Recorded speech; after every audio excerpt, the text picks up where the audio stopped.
கர்த்தருக்கு ஸ்தோத்திரம். இன்றைய வேத வசனம் அப்போஸ்தலர் 28. இந்த அதிகாரத்தில் கடல்ல சேதமடைஞ்ச படகுல இருந்து மெலித்தாங்கிற தீவில் கரையேறுறாங்க. அங்கே அந்நீராக இருக்கிற அந்த தீவோட ஜனங்கள் அவங்கள பாராட்டி அழைத்து போயிட்டு அவங்க குளிர்லையும் மழையிலையும் பாதிக்கப்பட்டு வந்ததுனால அவங்களுக்கு அனல் மூட்டி அவங்களோட கூட சேர்த்து கொள்கிறாங்க. அதன் பிறகு பவுல் ஒரு விறகை எடுத்து நெருப்பில் போடும்போது ஒரு விரியன் பாம்பு அவரோட கையை கவிழுது. அப்போ அந்த பாம்பு அவரோட கையில் கடித்து தொங்குறத பார்த்த அந்த தீவோட ஜனங்க, இவன் தான் கொலைபாதகன், இவன் தான் குற்றவாளி, இவனால தான் இப்படியெல்லாம் ஆயிருக்கு, இவன் அங்கே தப்பிச்சிருந்தாலும் இவன் இங்கே தப்பிக்க முடியாது அப்படின்னு சொல்லி அவங்களுக்குள்ளே பேசிக்கொள்கிறாங்க. அப்போது பவுல் கையை அந்த நெருப்புக்கிட்ட போயிட்டு வேகனாக உதறவே அந்த பாம்பு அந்த நெருப்பில் விழுந்து போயிடுது. அப்போ விழுந்து போயிடுது.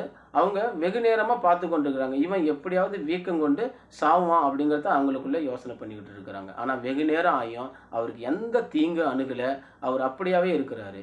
அதை அப்போ பாருங்கள், அவங்க நினச்சி கொண்டு இருக்கும்போது அவங்களுடைய சிந்தை வேறு சிந்தையாகி ஒருவேளை இவன் தான் தேவனோ அப்படின்னு சொல்லிக்கிறாங்க. இதுலேருந்து என்ன தெரிய வருதுன்னா, ஊழியக்காரங்களை நாம் குறை சொல்லக்கூடாது. இவங்க பாருங்கள், முதல்ல வரவேற்றாங்க, அப்புறமா இவங்கள மேலே பழியை சொல்கிறாங்க, இவன் தான் கொலைபாதகன்னு. இப்போ அவங்கள தேவனாகவே நினைக்க வச்சுருக்காங்க. அப்போ அவங்களுடைய சிந்தைகள் அங்கே மாறுறதை நம்ம பார்க்குறோம். அதை தொடர்ந்து அந்த தீவோட முதலாளி புபிலியு அப்படிங்கிறவர் அவரை அழைச்சிக்கிட்டு போயிட்டு அவங்கள 3 நாள் விசாரித்தாக வீட்டில் வைக்கிறாரு. அங்கே அவருடைய தகப்பனார் ஜுரத்தினாலும் இரத்த பேதினாலும் அவதிப்படுறதை பார்க்குறாங்க. அப்போ அவர் பவுல் போயிட்டு நேராக அவருடைய தலையில் கையை வச்சு ஜெபிக்கிறாரு, அவருக்கு சுகம் உண்டாகுது. அதை பார்த்து அந்த தீவில் உள்ள ஜனங்க அநேகர் அவர்கிட்ட ஜெபம் பண்ணி அவங்க சுகமாகி கொள்கிறாங்க. அடுத்தது அவங்க இவங்களை பார்த்து இவங்களை திரும்பி அனுப்பப்படும் போது, கப்பலில் அனுப்பப்படும் போது அவங்களுக்கு தேவையான மரியாதைகளை கொடுத்து நல்ல தேவையான பொருட்கள் எல்லாம் கொடுத்து அனுப்பி வைக்கிறத பார்க்குறோம்.